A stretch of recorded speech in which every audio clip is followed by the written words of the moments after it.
Et bonjour tout le monde.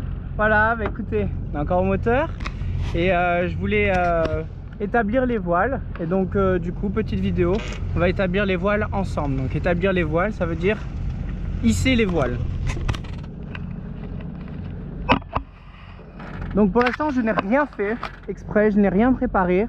Le bateau est tel quel qu'il est sorti du port. D'accord, donc il n'y a rien de plus, rien de moins.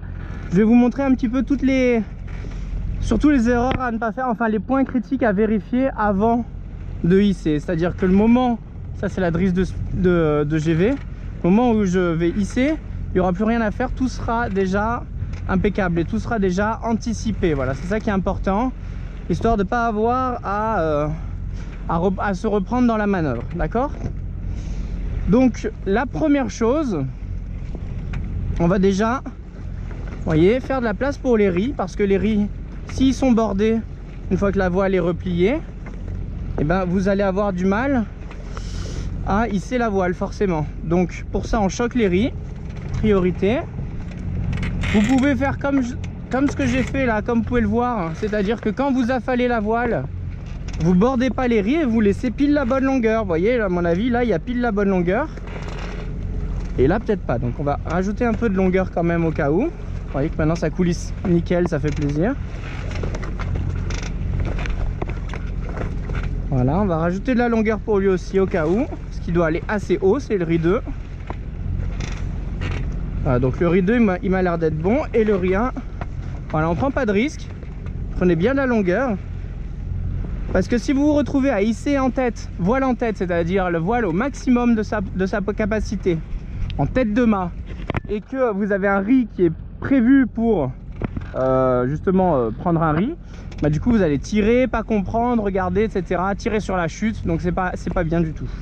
Donc pour un hissage propre et clair, on vérifie bien que tout est en place, on vérifie bien que les ris sont bien passés aussi, hein. Tac. Celui-là il est bon et celui-là il est bon. Voilà, une fois qu'on a vérifié nos ris, on sait que la chute elle va pouvoir se hisser sans souci. Voilà, on voit que là c'est clair. Hop, du coup je vais aller à l'avant, du coup je m'accroche, forcément je suis en solitaire même s'il fait beau, et là je vais vérifier que la drisse soit claire, et on voit très bien qu'ici il y a un petit problème. Voilà, ça c'est très important, juste avant de hisser vous vérifiez bien qu'elle soit bien claire. Claire, ça veut dire qu'elle peut filer librement sans qu'il y ait quoi que ce soit qui l'en empêche. Voilà, donc une fois que vous avez vos ris et votre drisse qui est claire, on va trouver le face au vent, se rapprocher du vent, complètement derrière nous. On va viser l'île qui est là-bas.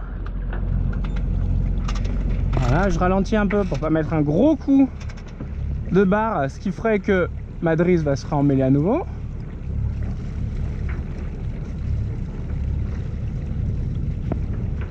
Ah, un peu d'air, c'est du bien. Voilà, on continue, on vient chercher le face au vent. Alors pour l'instant on n'a pas de voile pour s'indiquer, donc c'est au ressenti, hein, avec les oreilles comme je vous expliquais. Hop, voilà. Voilà, c'était à peu près l'île. Maintenant, voilà, pas besoin d'aller trop vite, on remet le pilote, on va essayer de voir s'il garde bien un petit cap face au vent. Assez de vitesse pour que le bateau réussisse à aller face au vent sans que le vent s'engouffre et qu'avec le fardage il parte soit sur bâbord soit sur tribord, parce que sinon vous allez hisser la voile au près et ça c'est pas terrible. Hisser la voile au près, donc ça va forcer et le bateau il va gîter direct et tout, donc c'est pas bon.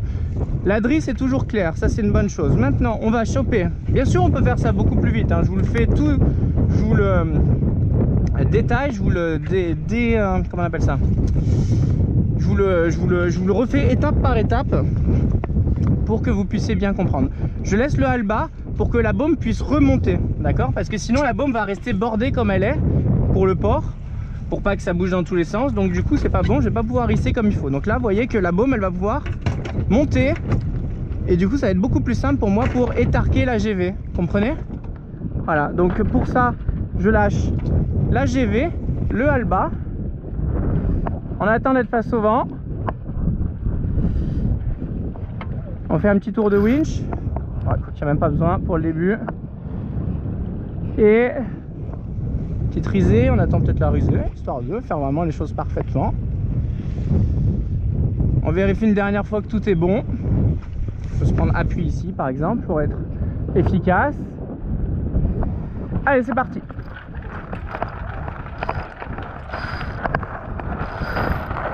Allez. Ah, il y a un truc que j'ai pas vérifié, mais je pense que c'est bon. Ouais, c'est bon. Je vais aller vous le montrer juste après. Donc là, on hisse bien en tête comme on peut à la main. Voilà, moi la voile est pas très grande et elle est en très bon état, donc ça se hisse sans souci. On laisse comme ça, on vérifie un peu la bordure. Ça m'a l'air pas mal. Du coup, hop. On va border un petit peu. On va regarder à quoi ça ressemble là-haut. Est-ce que c'est bien étarqué? Voilà, la chose qu'on peut vérifier aussi, que j'ai oublié de vérifier, parce que j'étais en confiance, c'est est-ce que tous les coulisseaux sont bien en place dans le rail? Parce qu'il est possible que les deux derniers coulisseaux, à chaque fois, sortent du rail. Voilà, j'ai mis un petit... Je vais vous montrer tout ça. Que ça soit clair pour vous, qu'il n'y ait pas de problème avec ça. Comme ça, là, vraiment, le lissage de voile, il aura été complet.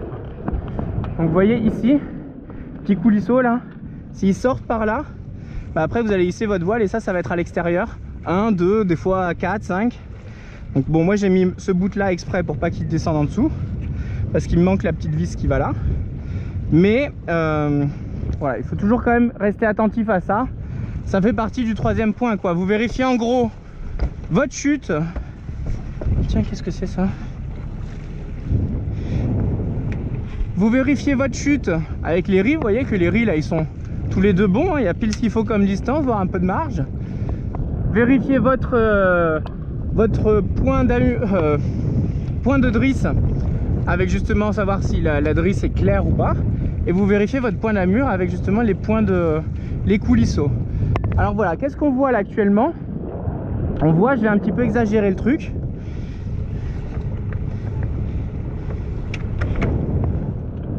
Voilà, je vous le ferai sur le génois aussi parce que c'est encore plus parlant. Et Dieu sait que Monsieur Tabarly il aime pas ça, hein. J'ai lu son bouquin hier encore, je me suis plongé encore dedans. Et alors s'il y a un truc qu'il aime pas, c'est les génois en guirlande, hein, les voiles d'avant en guirlande. Alors qu'est-ce que c'est qu'une voile en guirlande? C'est une voile qui est pas assez étarquée, donc qu'on n'a pas assez hissée si vous voulez. Et du coup ici, vous pouvez le voir là, ça fait des petites vaguelettes. Et ça va jusqu'en haut comme ça.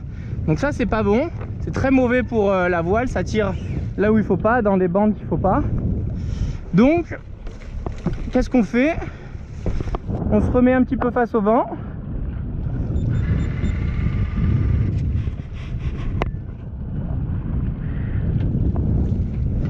Cette fois-ci on va sortir le winch. Voilà, on met le winch à poste, on se trouve un beau face au vent. On choque, que la baume puisse remonter, voilà. Et on vient étarquer. Alors après, je vais faire le contraire, c'est-à-dire que si je fais ça, ce que vous voyez souvent dans mes anciennes vidéos, c'est ça. Alors attendez, je vais abattre. Donc le contraire, ah, ça se voit pas vraiment là. Ça se voit pas vraiment, j'ai pas encore assez surétarqué. Il faudrait que je choque un peu l'empointure pour forcer le truc.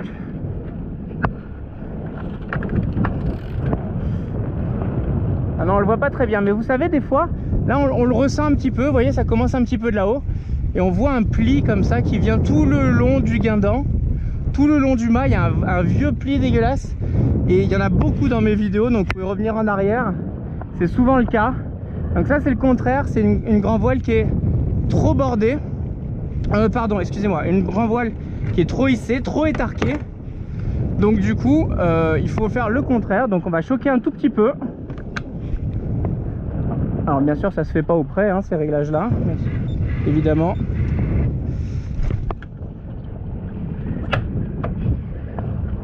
Voilà, un tout petit peu pour essayer de retrouver un beau creux au niveau du guindan. Voilà, on va abattre, on va voir ce que ça donne comme ça. Ça m'a l'air encore un peu trop. Par contre, vu que j'ai choqué celui-ci, il va falloir le reprendre. Ah, donc vous devez vraiment jouer sur tous ces petits réglages. Donc il faut que je reprenne un peu des deux. Hop. Pour vraiment avoir des voiles bien établies, c'est le principal. Et une fois que vos voiles sont bien établies, après on peut parler réglage et on peut parler croisière. Hop, on va. Ça c'est l'empointure. Donc l'empointure, c'est celui-ci hein, qui me sert à tendre la bordure hein, que vous voyez là et reculer la chute.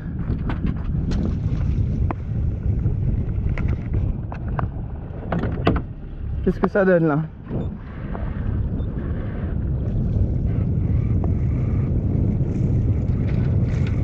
Là, vous voyez, on voit le petit pli dégueulasse. Donc là, on a encore une GV qui est trop hissée.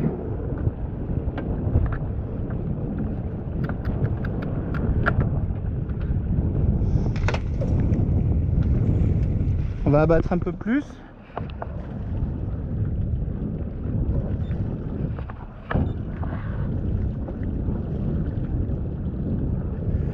Vous voyez là, le creux, il est très à l'avant, il est vachement, il est limite dès qu'il y a le bord d'attaque.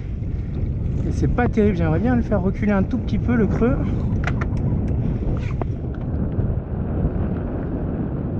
Et non, là on est direct en guirlande, donc c'est pas bon.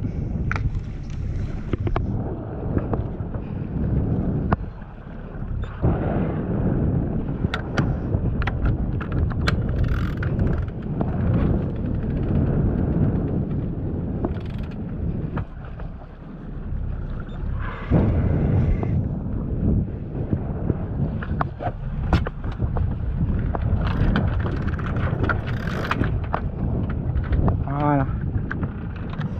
Hop.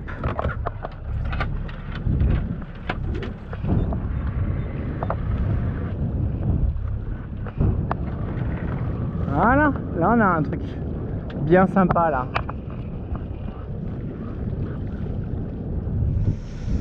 Voilà, bah écoutez, je vous retrouve tout à l'heure, on se fait le génois. Écoutez, je vous embrasse.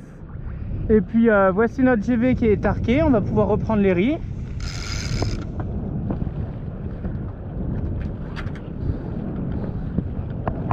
Voilà, on va pouvoir reprendre le riz 2.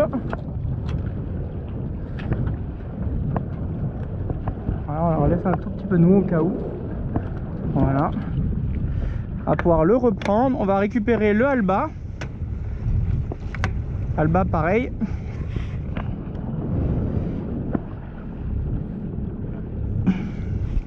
L'empointure on est bon. Et voilà, bah écoutez, je vais virer de bord et puis je vous retrouve tout de suite pour le génois. A tout de suite, bye bye.